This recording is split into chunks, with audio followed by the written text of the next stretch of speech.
How y'all doing? I'm Paul Ryan, your host of the Across the Cowboys podcast. If you're new to the show, thank you for joining us. And to our regular listeners, welcome back. Unfortunately, Mike is out today. He is in Disneyland this week, so he won't be joining us tonight. But the greatest account manager in the world is here tonight, Mr. Brenden Fergy Smith. Brenden, how are you? I'm doing great. We also have a great Thanksgiving week with 2 Dallas victories. That's pretty good. Yes, sir. Can't be mad about that. Oh, well, Brenden, before we get into it tonight, let the people know where they can find you on Twitter, sir. You can find me at Brenden_Smith26. Yes, sir. Guys, I'm Paul Ryan. You can find me on Twitter at Paul_Ryan15. Well, we're here, Brenden. You know, we're just coming back from Thanksgiving break, like you mentioned, and it's always nice to celebrate a Cowboys victory over the holidays. It just makes that day that much sweeter. Now that Thanksgiving has come and gone, Brenden and I thought we'd share how our days went. So, Brenden, I'm curious, how was your Thanksgiving? It was really great. It started off with the good old turkey bowl I do every year with my friends. Started that nice and early. So, you know, I was throwing lasers out there, catching some great passes.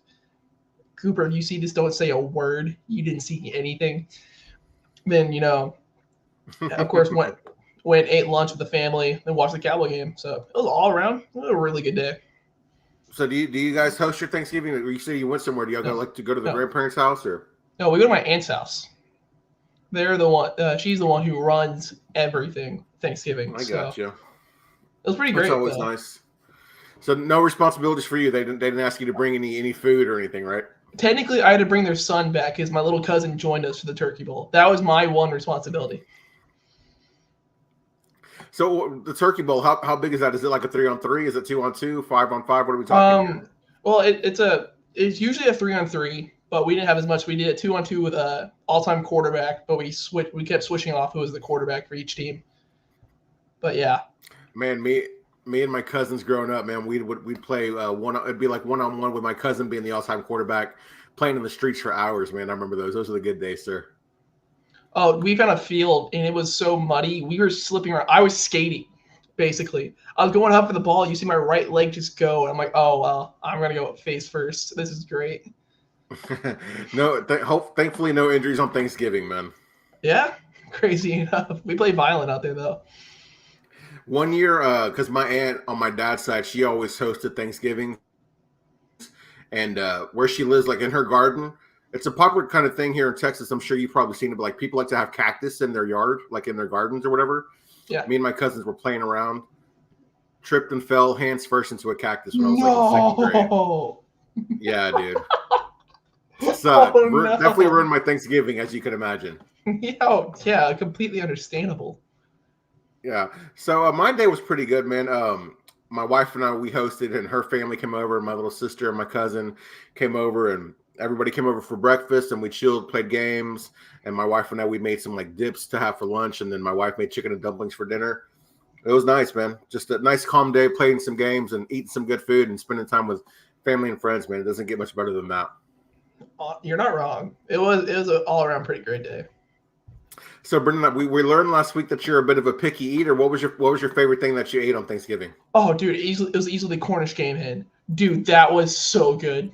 I'm always like a fan of the food, but I'm never like looking forward to the exact food on Thanksgiving other than like the pie, because that chocolate pie was great. Dude, that Cornish game hen, game changer. It's so good. That's kind of like they're smaller birds. What does it taste like? Chicken? Does it have a unique taste at all? I mean, it tastes like chicken, but it's got like a different like seasoning on it, I guess, a little bit. Dude, it's so flavorful. It's so juicy. Like usually I'm like, oh dang, I'm with the chug water. No, dude, it was great. I've actually never had it. I've never had that or dove. So maybe I need to branch out a little bit and try some more of the bird family. Do it. It made my Thanksgiving 10 times better, and it was already going great. Yes, sir. So my favorite thing that I had on Thanksgiving, my mother-in-law and I, we discovered these. They're called like quiche bites. I don't know if you're familiar with what a quiche is, but it's just a scramble. It's like an omelet, but with bread around it, if you want to call it that. It's like an omelet, but inside a pie crust. Really, really good. So we make like a miniature version of those. I had a bit of a three-way tie. I'm not going to lie. I had three favorite things that I ate on Thanksgiving because we had a lot of good food. But it was the mini quiche bites, And then my mother-in-law, she found this TikTok recipe. It's you make bacon and then you pour pancake batter over the top of it, so you have like pancake covered bacon. That was amazing. And then, yeah, dude, if you like pancakes and you like bacon, oh my god, bro, you have to try this. It's delicious. And then my wife and I, we ended up making this dessert dip. It's chocolate chips, marshmallow fluff, cream cheese, and Cool Whip. It sounds pretty plain, but man, oh man, it's really, really good. That all sounds phenomenal. Dang, yeah, dude, the bacon covered pancakes, or the pancake covered bacon, whatever you want to call it. The bacon covered pancakes were a game changer, man. I highly recommend. But how do you do your bacon though? Is it more floppy? Is it more crispy? For those, you have to do crispy, and I prefer crispy bacon. How about you? Yes, my mom calls it burnt because she likes it the exact opposite. But yeah, dude, it's so good. Yeah, no, there we go. It really is, man. Bacon and eggs, probably one of my favorite meals, dude. You have to have crispy bacon, though. Completely agree. So we know the Cowboys play every Thanksgiving, Brenden, but outside of the Cowboys, did you find yourself watching any other games? I know you had a lot going on that day. I was, I didn't watch the entire game, but I watched the Green Bay game. Yeah. And that was shocking, to say the least. Right. Christian Watson mauled Jordan Love. Dominated. Okay, I never would expected that. Not Aaron Jones. Why am I completely? AJ Dillon. AJ Dillon. Yeah, I knew it was the A. I was completely AJ Dillon was carrying people. That was just odd. You know, Jared Goff is going back to his goofball self with 3 fumbles. Yeah, it was surprising. I didn't get to watch any of the games because, for whatever reason, like we don't have cable, but our antenna, like where our apartment is located, like whenever we have an antenna hooked up, we just don't get channel 4 for some reason. So I didn't get to watch the Lions game or the I didn't get to watch the Lions and Packers. But for some reason also we have issues getting channel 5. So, it was actually kind of late at that point anyway. So I didn't get to see any of the Niners and Seahawks game, but it didn't look to be that great of a game anyway. I kind of wish I would have seen the Lions and Packers game though, because earlier in the day I had called that the Packers were going to upset the Lions, so it would have been nice to watch that. It was.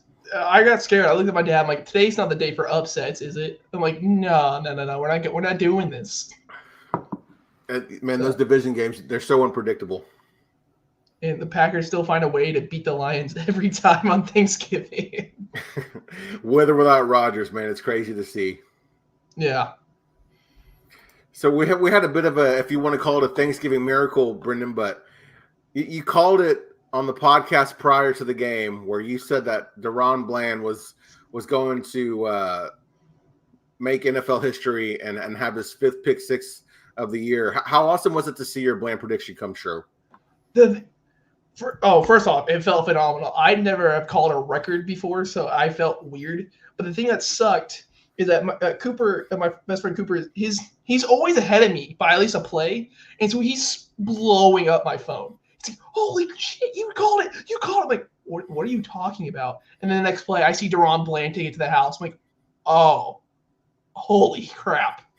Yeah, DaRon, dude, he's so smooth with it. The interception was great, like him jumping the route. The moves he had to do to get in the end zone. Oh my god! I don't see any other receiver besides probably CeeDee Lamb making those moves. That's insane. Yeah, it's funny because I guess it was I don't know if it was I guess maybe it was the Tony Pollard touchdown that came before that. But I remember I saw Tony Pollard score his touchdown. I get up and go to the bathroom, and I just hear my father-in-law going, "Oh no, oh my God, no!" And then my guy Prescott, shout out to Prescott, he's in the chat right now. He's like, "Are you serious?" And I'm thinking, man, please tell me somebody didn't get injured, like we lost Micah or something like that. And then he texts me again. He's like, Bland just had his 5th pick 6. And I'm like, are you serious? I go out there and I see the replay. And I'm like, I asked my wife, I'm like, why was your dad, acting like somebody got injured? And he's like, he was saying that because you were missing it. He felt bad for you. I'm like, oh, thank God, man. I was so worried. So I didn't actually get to see it, man. But the fact that it happened is it's awesome. Well, you first had the Kevontae Turpin touchdown. I'm like, I'm already feeling great. I'm like, I got to see my guy score. Dallas is destroying him. And then that just happened. Like, oh, okay. He is. Oh man. So that happened after the Turpin touchdown. Okay, that's what it was. Yeah, and the game got, wide open. Man, for real. All you needed was a Fergie touchdown and you had the trifecta, man. If that happened, I wouldn't have gone to sleep that night. And also, I feel like your phone wouldn't have stopped blowing up. Yeah, it's funny. We saw the Turpin touchdown, and after the game, somebody had come out with a stat saying how Dak and the Cowboys were pat statting, I guess, to try to better his numbers for MVP consideration. And you look out through the game that Dak actually could have had some better numbers. He missed a couple of throws, but when you look at the play calling, do you like the aggressiveness early in the game? The funniest thing is this isn't even a question if he connects on those passes. You're like, yeah, let's go. I do love it because we can't run the ball that well. We have shown that we can't run the ball that well. So we're going away from the running on first down, and so we're chucking it. They got confidence. They got balls, dude. Like, when's the last time you're going to say, hey, these play calls, we're going out there and we're going ballsy? Never. Dak's confident as hell. He thinks he can do anything. He's going to become a dad. So, yeah, he can do anything. But I love it. More the merrier. If it works, it works. Let CeeDee Lamb go for 200 yards a game. Yes, sir. It's when you're calling plays like that, like, you think about Mike McCarthy, it just goes to show how much confidence he has in Dak Prescott, man, and how he's playing right now. And that's something we haven't really seen from not just McCarthy, but we didn't really see that from Jason Garrett during the Tony Romo era or the Dak era. I wonder what's leading to that. I guess, Dak has obviously gotten better, but I wonder what made McCarthy do it on Thursday, I wonder. It's all after the bye. Like, of course, like before that, they've been relying on Dak, but these play calls have been using Dak. There's a difference from, please God, just please do something, let it work. And so like, oh, hey, I'm going to scheme you to do something and it's going to work. Yeah. I think McCarthy's like, well, if he's going to be the offense, let's help. Let's just help a little bit here. And it's not making anything super crazy, even though they ran wild. That was Wildcats against the Panthers, not against the Washington. But let's just get a little creative out there and let's have fun. And that's what they do. You can tell they're having a blast. Yeah. Playing football. Everyone's smiling. Everyone's screaming. Dak found put a turkey leg in the Salvation Army bucket to go find because he knew he was going to score that drive. Ever. Yeah. It's insane. They're having fun, man, when we're up by 20 plus and then we still throw a 40-yard bomb to Turpin, man, to get him a touchdown. Says a lot about this team. Like you said, we're having fun. It's something we haven't, we don't see too often, man. It's nice to see for sure. I like what McCarthy's doing this year. He had a rough start to the year, but like you said, after the bye, things have really started to, the tide is turning. And one great thing that also happened prior to Thanksgiving, man, Jerry Jones, the curse, part of the curse being lifted, entering the Ring of Honor, man, or the Cowboys Ring of Honor. That was a nice addition to what was a great couple of days for the Cowboys. If Dallas wins the Super Bowl within the next few years, I'm not even saying because like, oh, we're great, oh, we're doing this. If we just win, it's Jerry Jones he's already gonna get blamed. You have to get blamed so much worse. Like, you see what the curse you put on us, you see what you've done to us, and now all this. Even though Rowdy needs to go, but we got one big thing at a time. We got we got him in the Ring of Honor. Baby steps. Yeah. Now we gotta get Rowdy out. But right now, holy crap. Brenden, another player that I'd imagine is going to be in the Ring of Honor one day, or at least I'd hope so, is Tyron Smith. Look at how he's playing, man, and look what he's been doing to add to this offensive line. Is he playing at an all-pro caliber level right now? That's not even a question. Yes, he is dominant. I'm making a joke with my dad because like he'll get hurt a little bit. My dad, stop doing stuff. You see what's working with Tyron. Tyron's not doing anything. You'll see on the injury report is resting every day of the week, and it's working. He's so good. I still want to tackle next year. The first round, I still want to tackle, but let this ride. I'll never get tired of seeing Tyron Smith just slam somebody. It's so great. I wonder how much of this has been, associated with him not practicing all week. That's his, him playing at this level, him like staying fresh. I wonder how much of that is because he's not practicing. Well, you got to think, though, I've seen clips come back up from training camp. You're facing Micah or Demarcus Lawrence every play. And Micah can throw you. Well, D-Law can too, but there's a clip of Micah throwing Tyron Smith on the ground. I think if you're like, well, I don't got to go against him that much anymore, that's going to save you a lot of time, mainly if you're injury prone. Micah doesn't care. Micah's just trying to get the play. So, yeah, I think that helps a lot.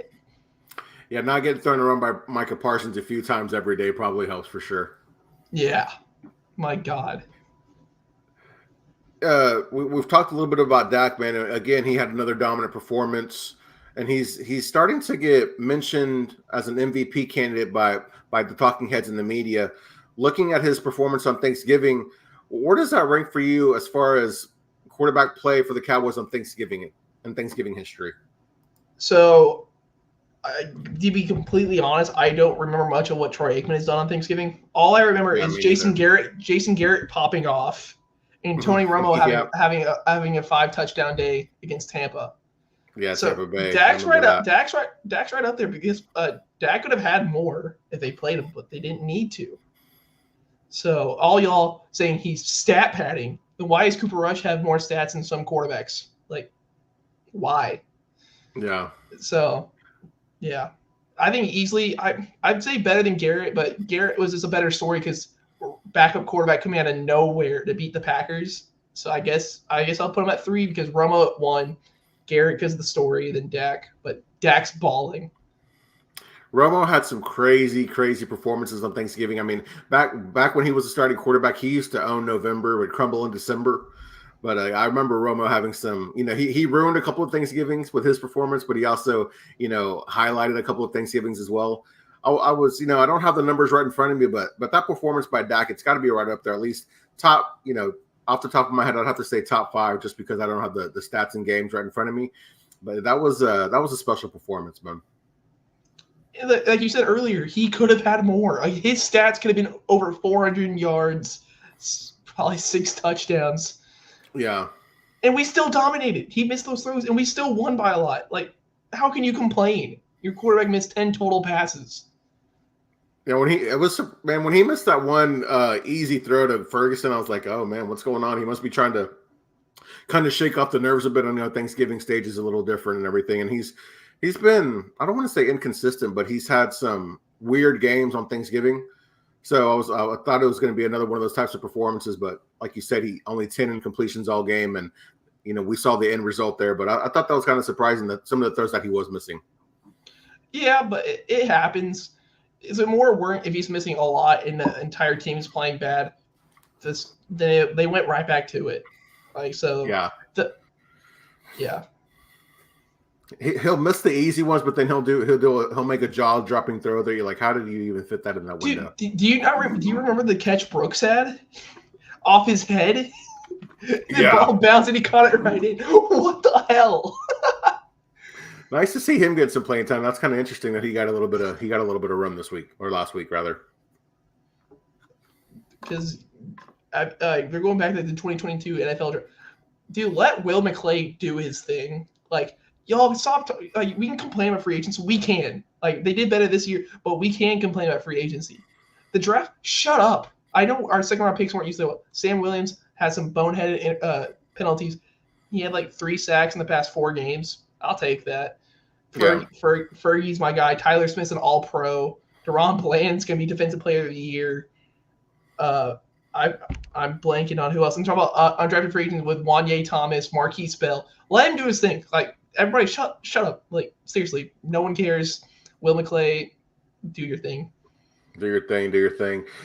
Yeah, it's you look at the game, Brenden, it's 45-10. Anytime the team scores 45 points and your defense holds another team to 10, 30-plus victories, man, it's hard to nitpick at anything. But was there anything you saw from this game that left you kind of worried or questioning, maybe this team needs to improve on?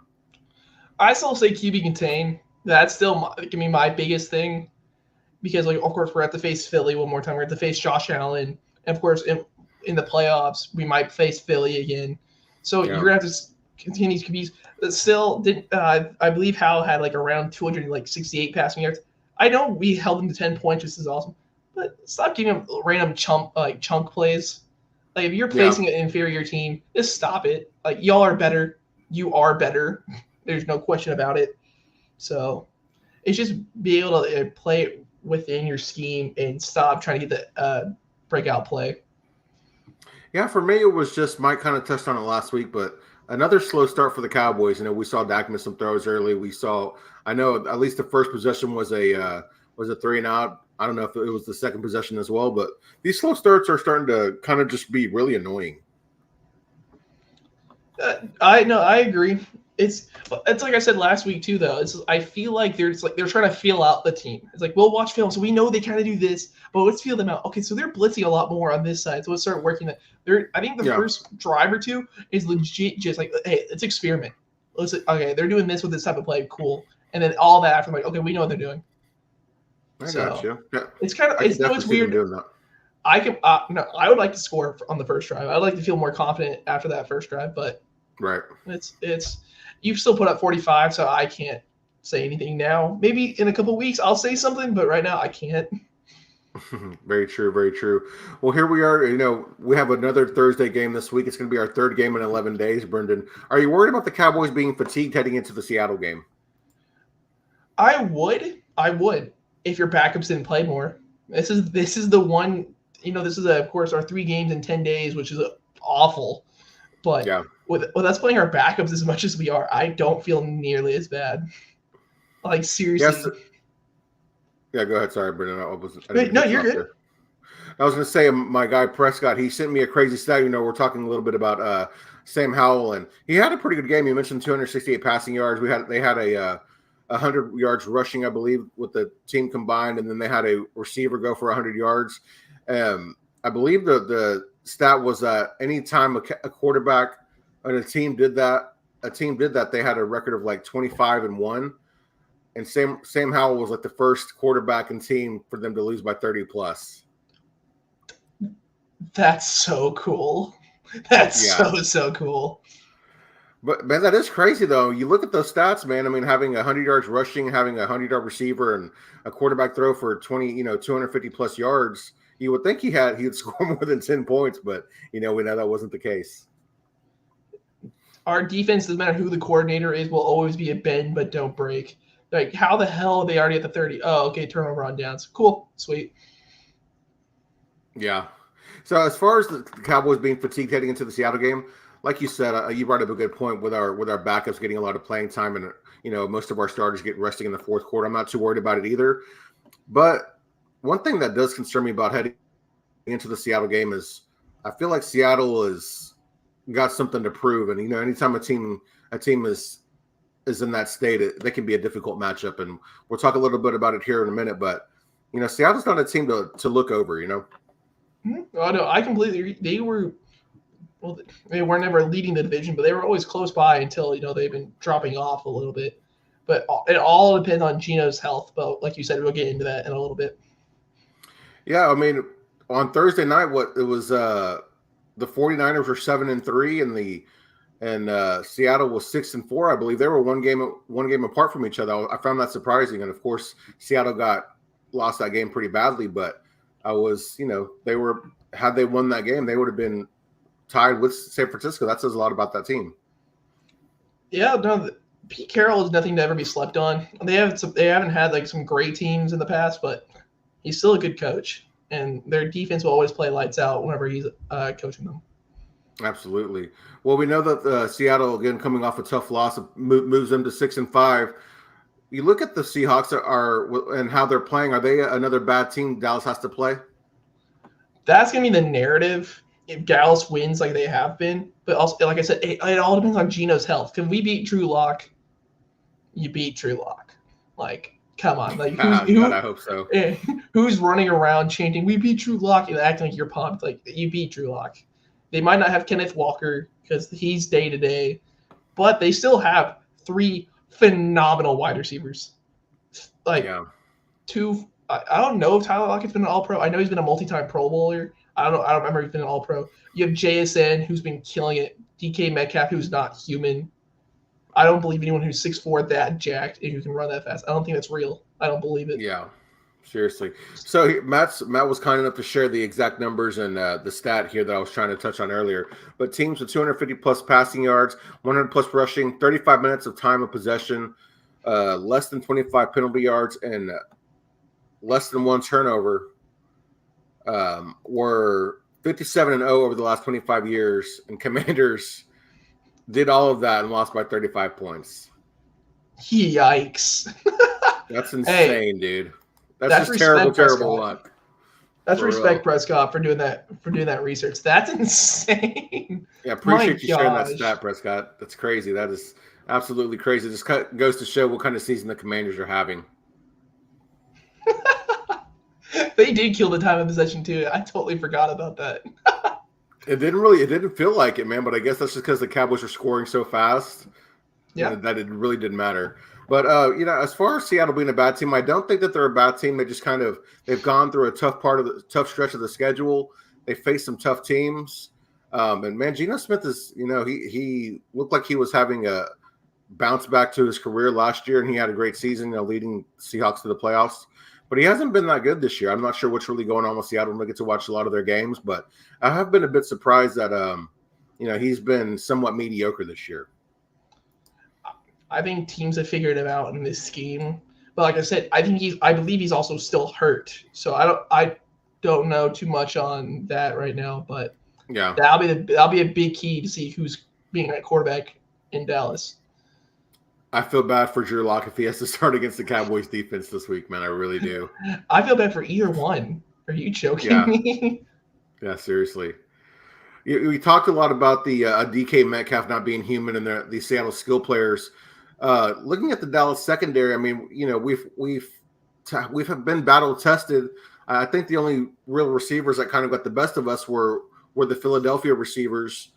Are you worried about that at all? That being the case this week with Seattle? I'm scared of chunk plays because we'll always give up chunk plays. I don't care if Trevon Diggs is out there at 100% and we have Gilmore and Bland all up. We will give up chunk plays. It happens. It's the NFL, and that's what we do. So I feel like I'm a little scared because they're explosive. I am terrified of Jordan Lewis being out there against JSN or Tyler Lockett in the slot. That terrifies me. 2 people who go all-out effort versus someone who's lazy. That does scare me. Yeah, the one player I'm kind of most worried about is Tyler Lockett, just because he's a speedster, shifty guy, can kind of do a little bit in the middle of the field behind the line of scrimmage, and he can take the top off the defense. I'm worried about him maybe being lined up with Stephon Gilmore. So you're thinking, of course, I know they don't rotate, of course, but you think they're gonna try to put Bland more on Metcalf? I mean, I would think that Metcalf would be considered their best receiver, at least, but to me, he is. So I would think they would match up Bland with Metcalf. What do you think? So first off, Bland is having a defensive player of the year. The thing is, though, I'm scared of the size. Bland is great, but Bland isn't that big of a guy. He's not DK. They call him a DK Swolecalf, because he's just huge. Yeah. It's huge. And so that scares me. And the only problem I've had with Bland is the deep ball sometimes. Because first off, that Devontae Smith touchdown that Eagles fans will always bring up, it was a perfectly thrown ball where Devontae Smith could get it. Like, no corner is jumping up and getting that.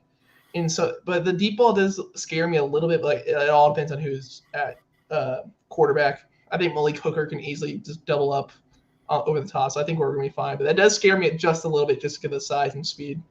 Right. I know. I imagine though, if it's either Bland is covering either Lockett or DK, and Stephon Gilmore is going to be covering one of the other receivers that Bland isn't covering, it's going to be Jackson Smith and Jigba versus Jordan Lewis. My goodness, I'm not looking forward to that. Can we do it? Can we bring in Izzy? I what did Izzy do to piss y'all off? He did great against Tampa. Bring him back.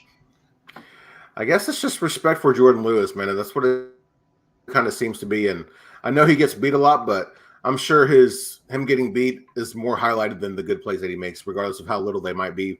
Maybe he doesn't make a lot of highlight reel type plays, but maybe he just makes good plays that aren't going to lose you the game. He does enough of those to warrant keeping his snaps. I'll get into this. I'll get into this in a little bit. Because I know what we have coming up. I'll get into it a little bit. Oh crap! All right, so obviously, Brenden, this is your first year on the pod. And there's like a running joke that every time Mike goes to Disneyland, the Cowboys lose. Will that curse continue, or has Jerry let bringing Jimmy into the Ring of Honor? Was that kind of the curse that really needed to be lifted, and all other curses are canceled out? Like, there's two parts for me. First off, with how the team's playing, I think we should win. I really, truly believe we should win. So the curse should be broken. But also, if we do lose, that first off, it's annoying. I'll get pissed off. But that's also kind of funny. Because, like, are you joking? Like, because this, of course, football's a team sport. You can't put blame on one person ever. Because, like, oh, well, the coach could have called a better play, or the receiver should have caught, or whatever. No, you can put all the blame on Mike. Mike gets all the 100% of the blame. So it should be broken, but that is kind of funny. I know. Since we've been doing the pod, every time he's gone to Disneyland, we've lost. And I mean, it sounds like prior to that, every time he's gone to Disneyland, that the Cowboys have lost. So it is kind of crazy, man. Oh no! Sam posts on Twitter. He's like, "Oh, what do you think we're gonna do during this 6-game stretch?" He's like 5-1, and everyone's like, "Who are we losing to?" I'm like, "If you watch, you already know." Like, you can see, like, he's like, "What is this for being confident?" I'm like, "There's one game Mike's not confident in at all." Yeah. He thinks Dallas is gonna shit the bed so hard. And hey, we already saw it this year. He was in Disneyland when the Cardinals played the Cowboys, and what happened? We lost in embarrassing fashion. Can we just put him not like almost like house arrest during the season? Like, Dallas is gonna go like 14-2, or 14-3 1 year, and that's because Mike was at home the entire time. Yeah, we need to try to arrange it to where Disneyland is closed when the Cowboys play. You know, when Mike decides he wants to take a vacation. Yep. I know he needs it. I know you do, Mike, and I feel for stay home. Do it for America. Do it for America. Right, do it for America's team.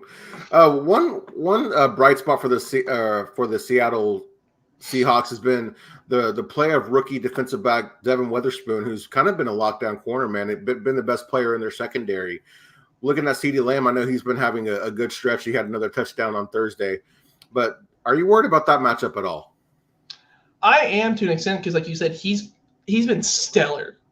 Yeah. Like, I honestly was a way more of a Christian Gonzalez guy heading into the draft, so I thought he was gonna be the bro. I know Christian Gonzalez guy, but Christian Gonzalez got nothing on Devin Witherspoon. He's playing lights out. It does scare me a little bit, but then maybe Brandon Cooks goes off for another 170 yards because they benched Tariq Woolen. Yeah. Hey, if you're gonna bench him, just cut him. Like, we'll take him. That's a complete Dan Quinn guy. Tariq Woolen's like 6'4". Bring me him. Matt has something to add to the curse being lifted, the mic curse being lifted here. So will y'all buy I buy that it's finally our year as we finally break the House of Mouse curse. That's a the House of Mouse curse. That's a great name for the curse there, Prescott. Thank you for sharing that. Dropping some gems tonight, man. The House of Mouse. But yeah, I as far as the Lamb Witherspoon matchup, it'll be one to watch. I kind of am excited to see Lamb going up against one of the better defenders because he seems to have kind of had his way with secondaries the past few weeks that we've seen. So, it's always good to see your best player going up against somebody else's, another team's best player. That's a matchup I'm excited about. I wouldn't say I'm worried. I'd say I'm more excited. Like I said, he might just CeeDee Lamb. He might not be a big fan of this, but he might be used as a decoy more. And let Brandon Cooks. I guess after this bye week, I don't know what's happened, but they're like, "Oh, we do have Brandon Cooks. He is a person." Yeah, and he just dominates. It's so it's fun. It's so much fun to see when they actually use their players. Kellen Moore would never. Dude, that double move he made to get so open on his touchdown reception was ridiculous. It's not just that. Like when I was talking about. Kevontae Turpin wasn't a person. He'll get 2 screen pass throws, and he'll get some runs last year. Mike McCarthy's like, oh, wait, hey, he can do something. And it works. No shot whenever your offensive coordinator knows how to use your players. It's kind of weird.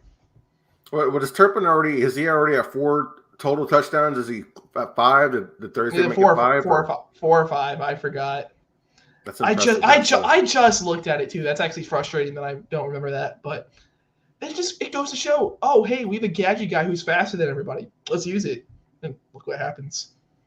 And I don't know if it's Kellen Moore. Just Chargers have dealt with a lot of injuries this year, but Justin Herbert is starting to get questioned by the fan base and the media, wondering if he's just kind of mediocre or if he's overrated. But I think only Kellen Moore can turn a young stud quarterback into maybe mediocre. Kellen Moore thinks he's the smartest guy in the room. He's like, I'm gonna out scheme you like crazy, and the NFL players like, where am I supposed to go? What play is this? I feel so bad for Johnston. I loved Johnston coming out, of course, because I'm a TCU fan. But like that drop was awful against the Packers and all. Mm-hmm. But like, dude, what do you want him to do? Hey, I want you to run these triple routes. What? I don't know. Just go out there. Yeah. Got to feel bad for the Chargers, man. I thought that was a good move for Kellen Moore and Justin Herbert. When you look at what the Chargers had on offense prior to him getting there, I thought it was going to be was going to be a breath of fresh air. But it's been an interesting ride for that offense and that team this year. Yeah, all these Charger fans like, this is what Dallas gave up. Show like first in yards, second in touchdowns. Like, this is what y'all are complaining about. Man, look how the tables have turned.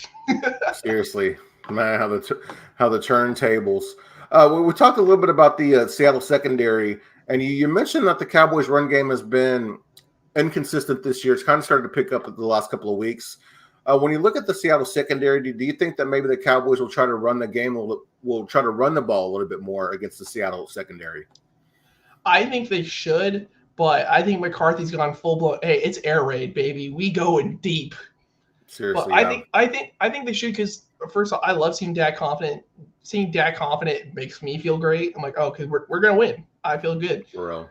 But you need to calm some things down, because it's great knowing you're gonna throw and see CeeDee Lamb or Jake Ferguson beat somebody, but like just let the play action work a little bit. Let them think you're gonna run the ball. Let Rico go off.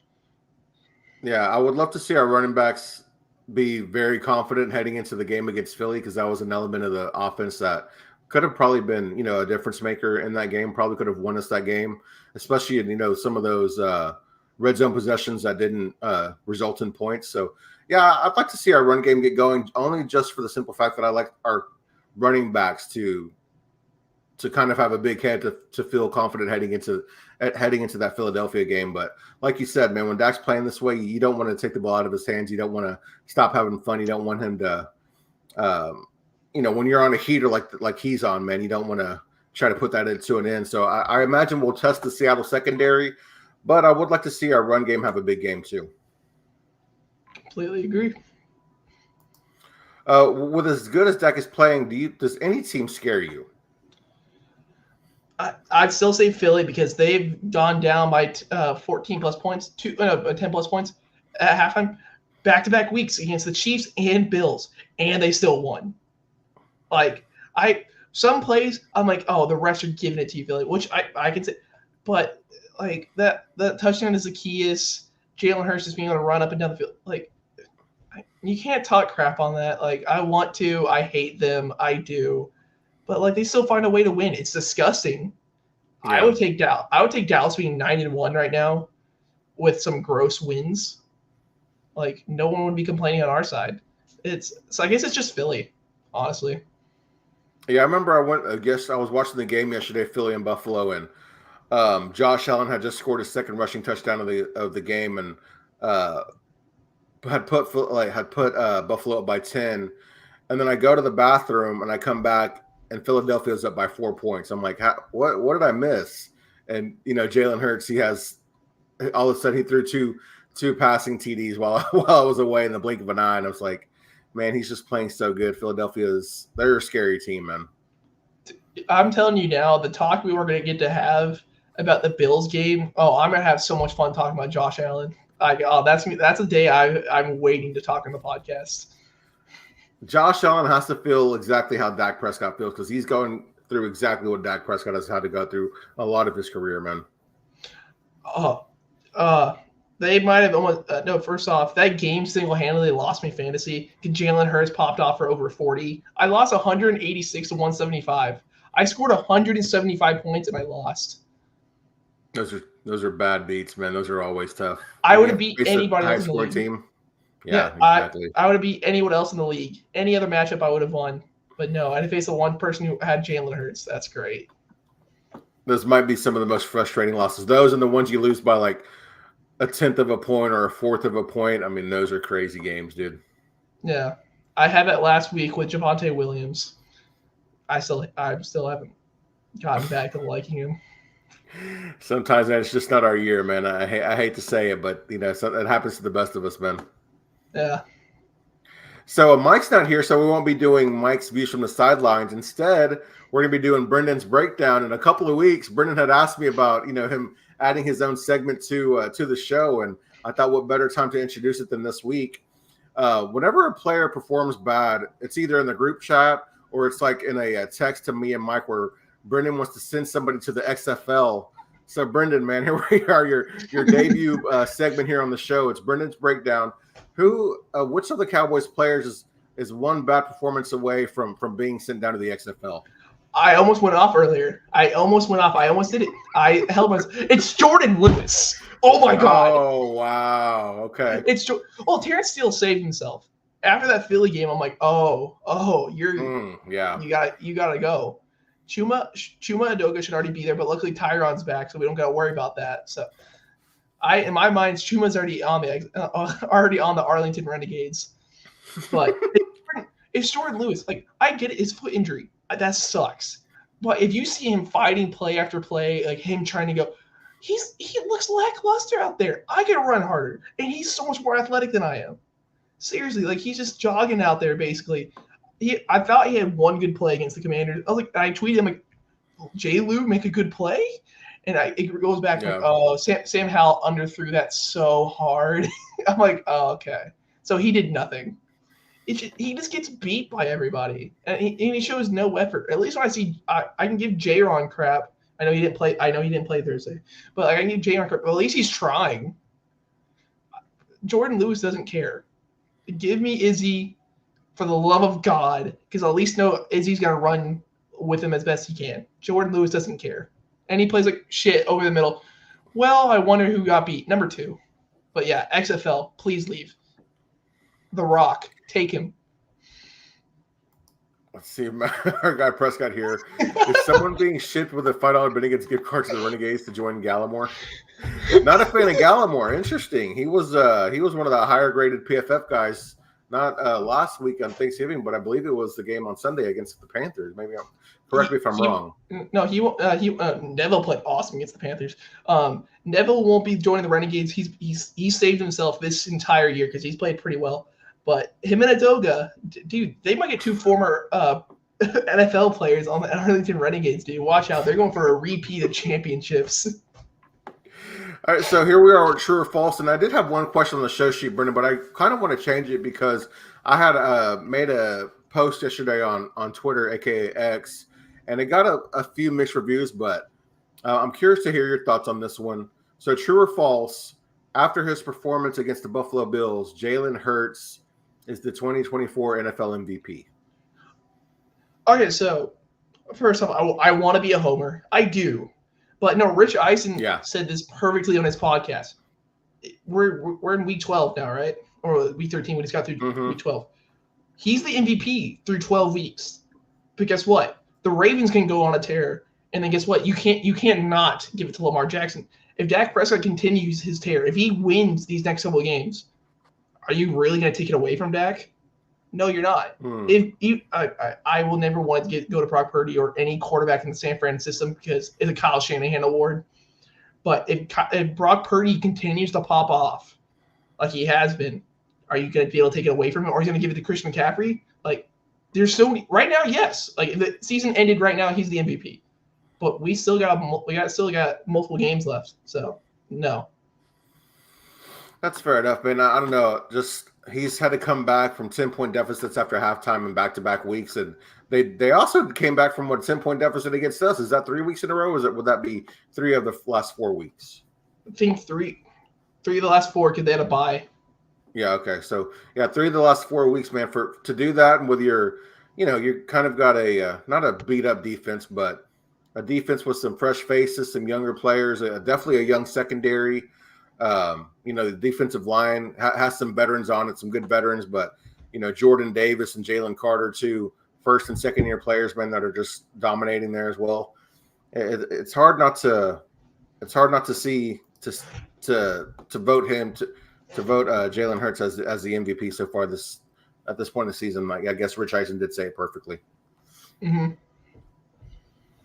Let's see. San Fran system. Yeah.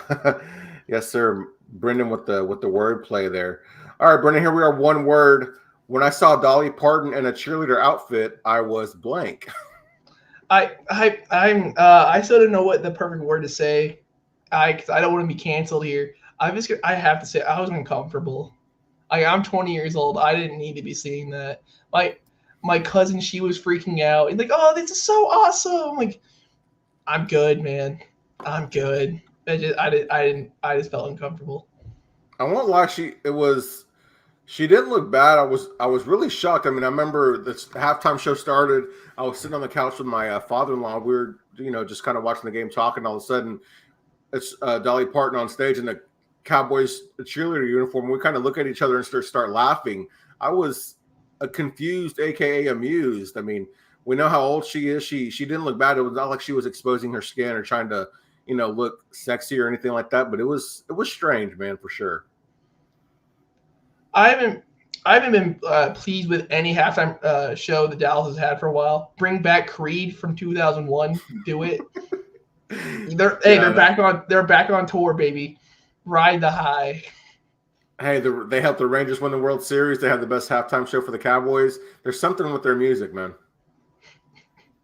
I've still been listening to it. I've been of course, y'all can see, major Rangers fan, so I'm riding that high. I feel like they had a few hit songs from that one album, at least 2 or 3. Dude, they popped off. Like, honestly, some songs are like, okay, this is whatever, but they do have some classics.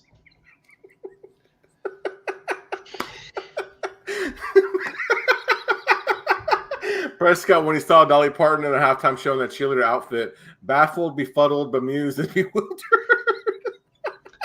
Dude, Prescott, I don't know what you're on today. I don't. Dude, you are awesome. I've known Matt for over 20 years, and it's every day, bro. It's all day, every day. This is nothing new. I've seen him. I've seen him a lot in the chat, but this is awesome. Like he's on a different one tonight, though.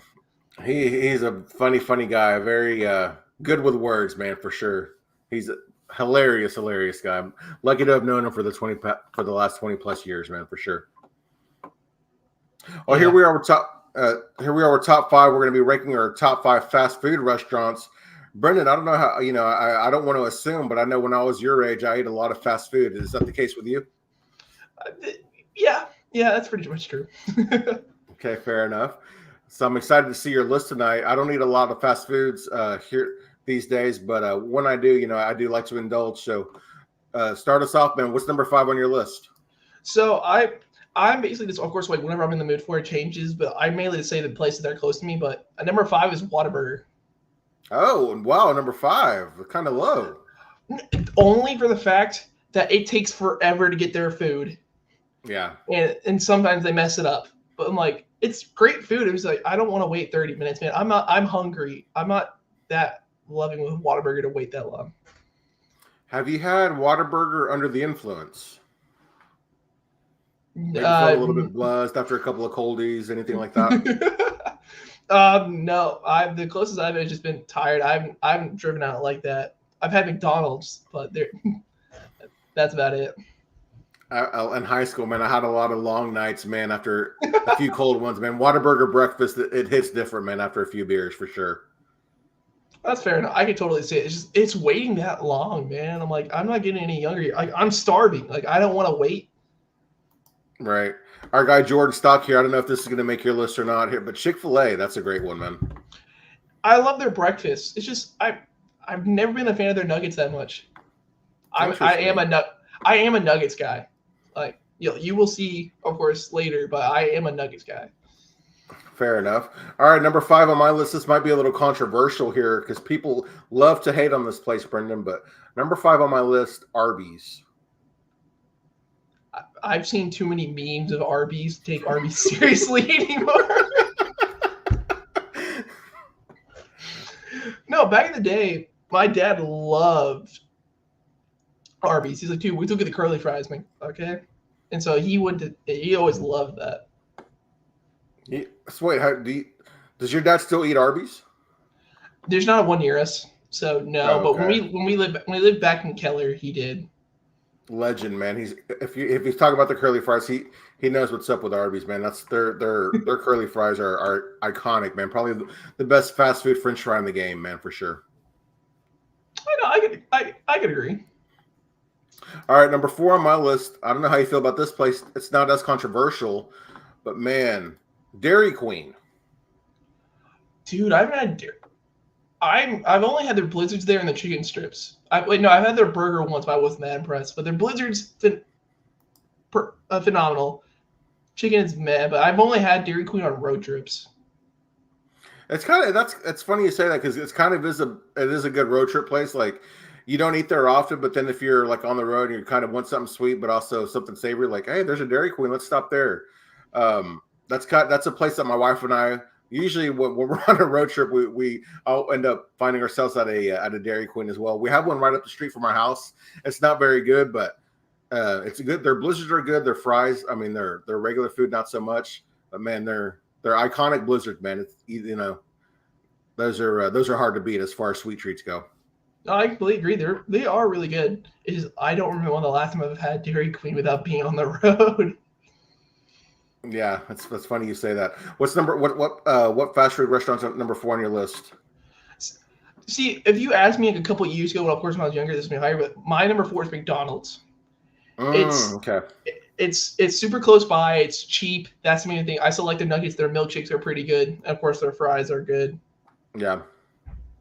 Dude, wow.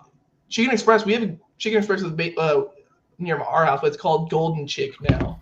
But yeah, no, I agree. Prescott is an on one, dude. Pop off. He's on a roll tonight, man. Yeah, no, it's McDonald's for me at number 4.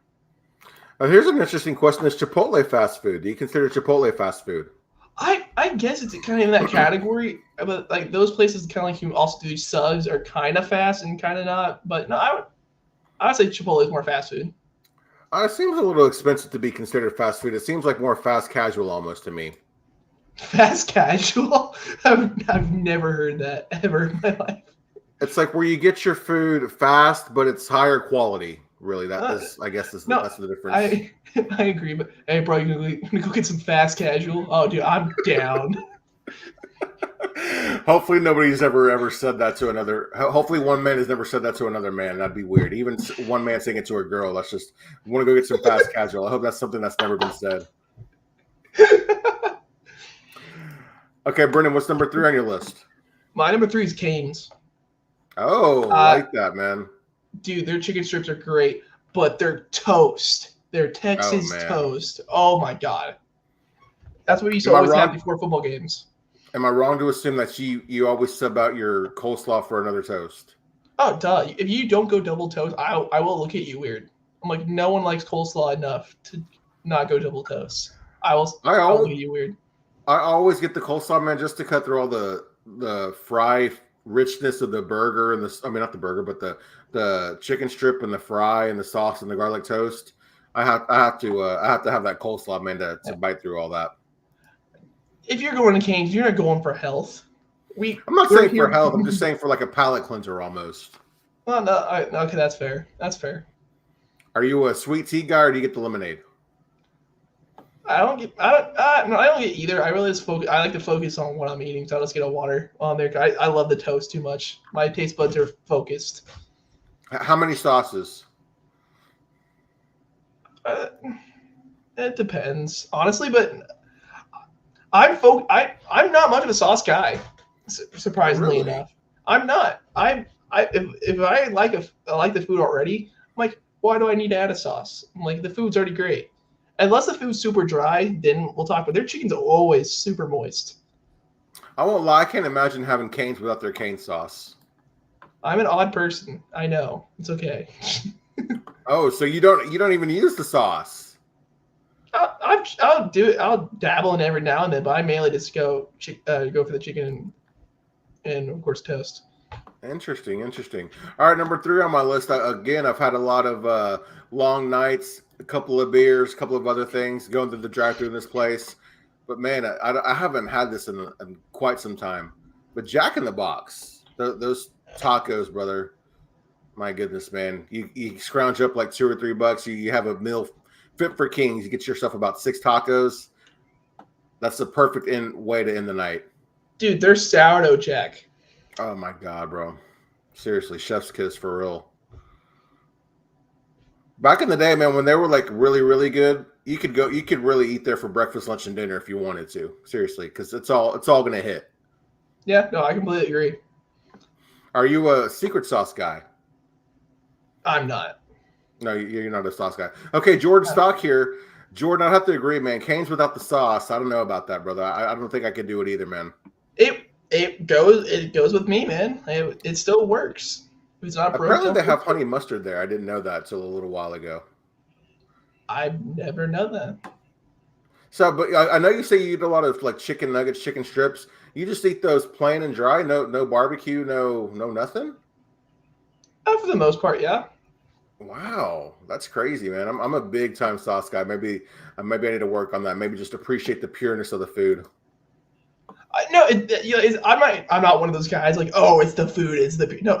Like we talked about before Thanksgiving, I'm picky, but so like when I find a food I like, I'm like, I don't need to add too terribly much to it. It's like I like it, so there's no reason to almost like ruin the food if I don't like the sauce.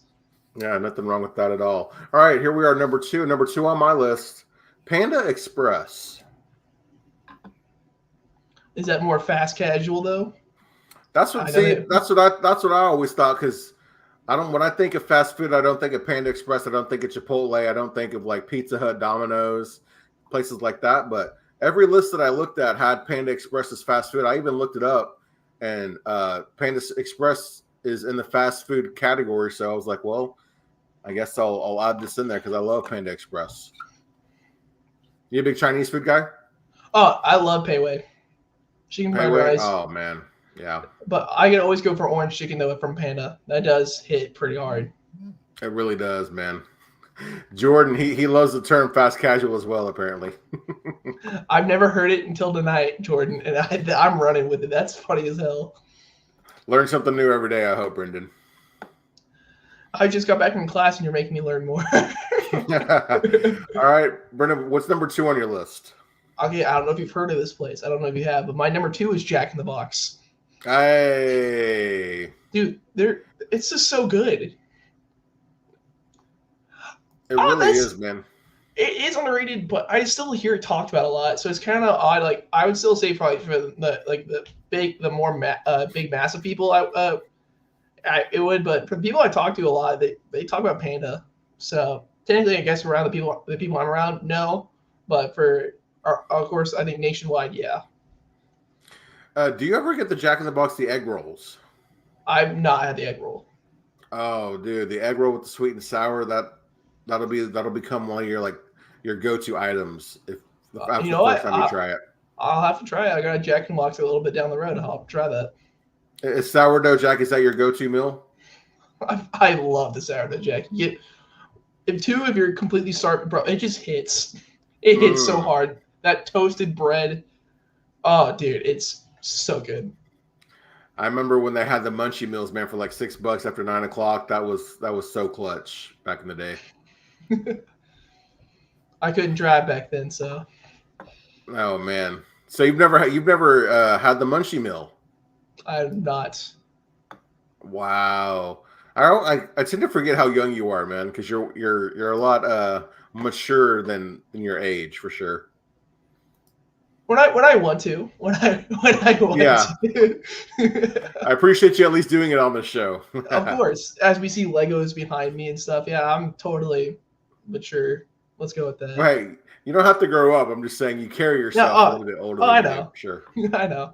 Everyone, all my family and friends watching this, they're like, oh, he's full of shit.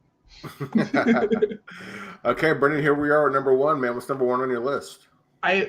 My parents, I used to eat this so much. My parents were like, "Why don't we just buy a franchise of this?" It's Wendy's. I love Oh, their really? dude. Their crispy nuggets, brother. Yeah, it's so good. Their Frosties, iconic. It's just everything is just. But their nuggets, dude. I could eat them any day of the week. This is gonna sound weird, and I'm sorry to everybody who thinks this is weird, but I got my friends to do it. Have you ever dipped anything in your Frosty? French fries, of course, dude. Have you ever dipped a nugget in your Frosty? No, man. I've never been tempted to dip the nugget in there. That's an interesting chicken and ice cream. I never thought about doing that. Dude, no, I got Cooper to do it, and he was staring at me like, "Why in the hell do you want me to do this?" I'm like, dude, just try it. Trust me. And now he does it from time to time. Now, dude, it's good. But still, what made you do that? I'm a weird kid, man. I was a weird kid. I didn't like my food, and so I saw two foods I liked, so I combined it. Have you ever had or give your kid cuisine, like the little packet, like the frozen food or whatever?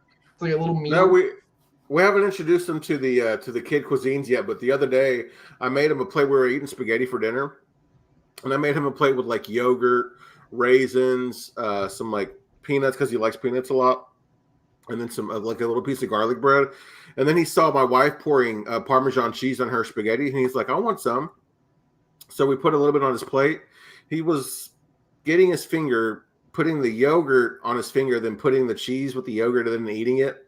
I don't know how it tasted. You know, he can't describe taste just yet, but he seemed to like it, man. So I don't know. Maybe you're onto something. Yeah, that's what my niece does. My niece does that all the time. It's pretty gross to see. Now I know how my parents felt when I did things, but some things just work. Have you ever had a ranch and ketchup on a French fry together? Together? Yeah. No, I've not tried that. Try or ketchup and gravy on a French fry. Change your life, bro. What place are you going that has ketchup and gravy for fries? Dairy Queen or Whataburger. I've never done that at Whataburger. I've never done that at Whataburger. Never done that. Do you ever get their chicken strips? From time to time, but I mainly get the double patty burger. Those or the patty melt. Or the patty melt. No, I've done both. Gotcha. Yeah, if you ever get the chicken strips, order the gravy and try the gravy with either a spicy or regular ketchup, whichever you prefer, with a fry or the toast or the chicken strip. You'd be surprised, man. It's an excellent compliment. You know what? That does sound pretty. I'm hungry. This sucks. Well, I'll try to wrap us up here, Brenden, so you can get out of here and get yourself something to eat. But number one on my list, you might have heard of this place, Whataburger. Texas staple. Yes, sir. If I could only probably eat from one fast food place forever and the rest disappear, I think I'd have to go with Whataburger, even though they've got a good variety of burgers, but they're not that creative. But they're just solid, man. You know, they've got good fries, they've got good burgers, they've got good shakes. Like, what more do you need out of fast food, you know? Like I said, I did off a preference, not because of the food itself. Whataburger would have been higher on my list. The two near me are so slow, and honestly, they're pretty bad. Like, they're run pretty awful. I waited in line for a solid 15 minutes just to find out the people driving ahead because there was no one taking orders. Oh, are you serious? Yeah. Ouch. And I'm like, and so my truck is a gas guzzler, so I had to drive farther out to go to another Whataburger just to wait another 15 minutes. Brenden, have you ever tried ketchup and potato chips? No, I have not. I haven't either. I've never heard of that. That sounds interesting, though. I'll have to try that. My son loves ketchup, and so does my wife. We were eating a whole show. Oh, I'm sorry. No, you're good. I was just going to say we were eating pancakes the other day, and my son wanted ketchup for his pancakes. That's the palate of a 2-year-old, I guess. That's some odd things, man. But you know what? I was there, so I can't really talk. Yeah. All right, Brenden, man, I enjoyed the conversation tonight. I was a little surprised by your list, man. You had some places on there I didn't think that that you would have on there as far as fast food goes. I enjoy, like I was saying, I enjoyed our discussion tonight, man. It's with or without fun. Mike, of course. Yeah, no, I'll talk ball with y'all any day of the week. It's too much fun. It really is. It really is. Well, Brenden, so we can get you out of here. You can go get yourself something to eat. Where can we find you on Twitter? You can find me at Brenden_Smith26. Guys, I'm Paul Ryan. You can find me on Twitter at Paul_Ryan15. We appreciate you joining us, and we'll see you guys next week. See ya.